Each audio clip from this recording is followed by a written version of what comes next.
Hello everyone. तो आज की इस वीडियो में मैं आपको बताऊंगी ग्रुप डी में किस हिसाब से क्वेश्चंस आ रहे हैं। मेरा जो पेपर था वो था 11 दिसंबर को थर्ड शिफ्ट में। हालांकि मैं वीडियो लेट बना रही हूँ जो कि किसी रीज़न से, बट मैं आपको इस वीडियो में बताऊंगी कि हर सेक्शन में किस हिसाब से क्वेश्चन आ रहे हैं और कैसे क्वेश्चंस आ रहे हैं। सो हम सेक्शन वाइज अगर स्टार्ट करते हैं, पहले मैं कुछ चीज़ बता देना चाहती हूँ आपको, वो है एग्ज़ाम सेंटर के रिगार्डिंग। कईयों का दूर आ रहा है तो पहले ही सेंटर पे पहुंचाना ज़रूरी होता है। 1 घंटा पहले एंट्री स्टार्ट हो जाती है, सो उस हिसाब से जाना चाहिए। और फ़ोटो ज़रूरी होता है रेलवे के एग्ज़ाम में, और हो सके तो चिपका के ही जाना पहले ही एडमिट कार्ड में। 2 आईडी लेके जाना ज़रूरी है। सो ये इन चीज़ों का ध्यान रखना। अब हम बात करते हैं पेपर की। तो सेक्शन वाइज हम बात करें, रीजनिंग जो थी वो डुएबल थी।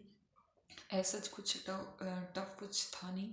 ऐसे क्वेश्चंस नहीं थे जो कि लाइक स्टेटमेंट वाइज वाले और कोडिंग वाले, ऐसे क्वेश्चन कोई नहीं थे। सारे इजी थे। सीरीज के रही हूँ, इमेज के भी थे क्वेश्चन। सो 30 क्वेश्चन थे, मैंने 30 में आउट ऑफ 30 कर दिए। और मैथ्स की हम बात करें तो 25 मैथ्स के क्वेश्चन होते हैं।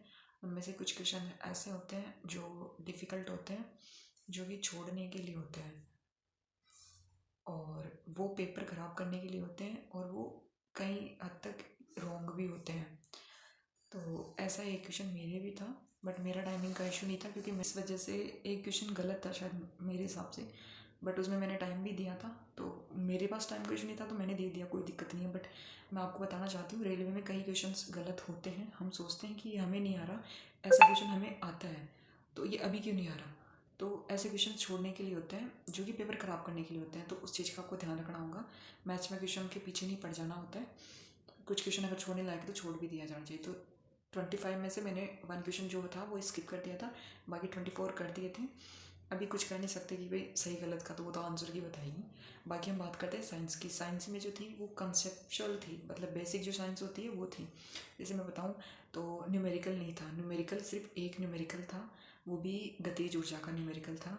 और ना ही कोई विमाओं से क्वेश्चन थे, ना ही कुछ ऐसे कि वो पूछ लिया सूत्र वगैरह पूछ लिया, ऐसा कुछ भी नहीं था। बट जो बेसिक होते हैं जैसे कि केमिकल फार्मूला पूछ लिया, किसी भी एसिड का नाम पूछ लिया, और बायोलॉजी में सेल से क्वेश्चन आ गया, एटीपी से क्वेश्चन आ गया, जो कि बेसिक होती है 10th तक की जो मैथ्स वो साइंस होती है वो थी। सो उसमें से भी मैंने 25 में से 25 कर दिए थे। हालांकि मैं श्योर नहीं हूँ कि कुछ क्वेश्चनों के लिए, क्योंकि मेरा रिवीजन नहीं था साइंस में, तो मैं कुछ कह नहीं सकती, उसमें ज़्यादा कुछ नहीं कर सकती। बात करते हैं हम 20 क्वेश्चन जो लास्ट में रहेंगे जीके के और करंट अफेयर के।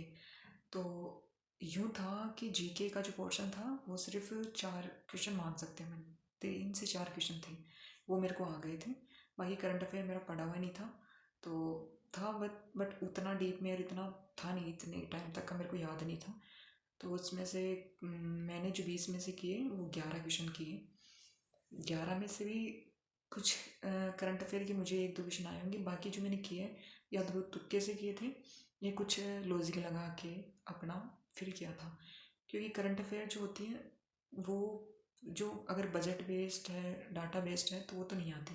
बट कुछ क्वेश्चन ऐसे होते हैं जो ज्योग्राफी पॉलिटिकल से रिलेटेड, हम वहाँ पे थोड़ा सा बेसिक सेंस लगा के क्वेश्चन सोल्व कर सकते हैं। तो वैसा कोई कुछ करके मैंने किया था। सो मेरे जो अटैम्प्ट थे वो 90 अटैम्प्ट है आउट ऑफ 100।